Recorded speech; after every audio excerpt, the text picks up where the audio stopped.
tous, on se retrouve aujourd'hui pour une nouvelle recette saine et équilibrée. Oui, j'avais envie, c'est la semaine du sain.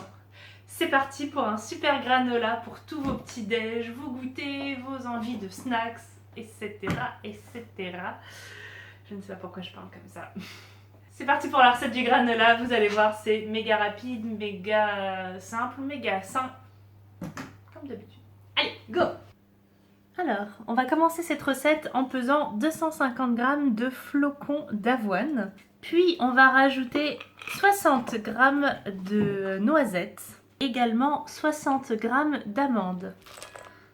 Enfin, on va rajouter les fruits secs donc de votre choix. Moi, je suis une grande fan des cranberries, donc je rajoute 60 g de cranberries. Vous pouvez faire 30 g de cranberries et 30 g de raisins secs par exemple. Et on va terminer avec 30 g de noix de coco. Et on va mélanger. Rajoutez ensuite 40 g d'huile de coco. Si vous êtes en hiver, vous aurez sûrement besoin de faire fondre un peu l'huile de coco. Mais là, comme on est en juillet, il fait bien chaud. Même pas besoin de la faire fondre, elle est déjà en pâte. Donc une fois qu'on a mis l'huile de coco et tous les autres ingrédients, il y a juste à mélanger pour être sûr que vraiment tous les fruits secs et tous les flocons d'avoine sont bien huilés pour avoir un résultat bien croustillant et homogène. Donc juste avant de passer tout ça au four, on va le mixer très grossièrement pour avoir des morceaux d'amandes et de noisettes un petit peu plus petits. Sinon vous pouvez laisser entier si vous préférez, ça sera encore plus croquant.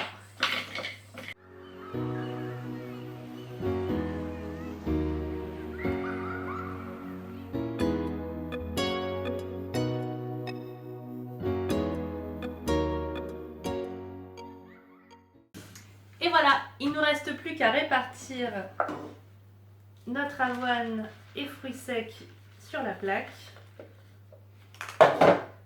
Alors l'idéal c'est que comme moi vous ayez une plaque alvéolée avec du silpate, donc une plaque, un tapis silicone.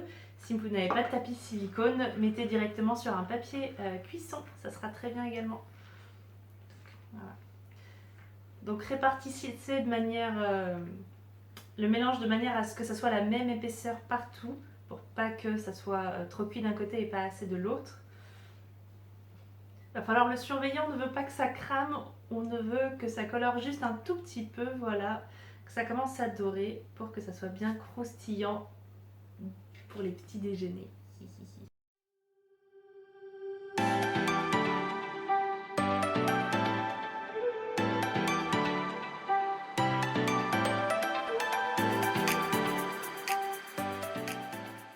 Et voilà, on va mettre la préparation au four à 160 degrés pendant 15 à 20 minutes, sachant que toutes les 5 minutes, on viendra remuer vraiment, que ça soit bien homogène.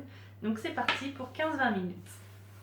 Voilà, alors là c'est le résultat qu'on a au bout de seulement 5 minutes de cuisson. Donc ça n'a pas encore coloré, mais voilà, on va remuer et on remet au four. Et voilà, le granola vient de sortir du four, donc il a eu bien 20 minutes. Moi j'aime bien quand il est bien croustillant. Donc les flocons d'avoine viennent de changer un petit peu de couleur, mais comme on a bien remué, c'est bien homogène, il n'y a rien qui est cramé. C'est couleur vraiment marron clair. Grâce à l'huile de coco, ça permet voilà, de faire une bonne cuisson à cœur. Et les fruits secs, du coup, eux, ils sont bien torréfiés. Si ça vous tente, j'ai aussi de belles recettes de granola avec des gros morceaux. Mais pour avoir des gros morceaux, il faut faire une adjonction de sucre. Donc là, je voulais vraiment vous faire une recette sans sucre ajouté. Mais je pourrais vous en proposer d'autres avec vraiment les gros chunks là, de flocons bien amalgamés. Mais voilà, on a besoin d'un petit peu de sucre pour faire une sorte de caramélisation. Donc après, il y a plein de moyens d'y parvenir, mais bon, voilà. Donc des granolas, on pourra en faire plein ensemble. N'hésitez pas à me les demander en commentaire si vous en souhaitez d'autres des recettes, c'est pas ça qui manque.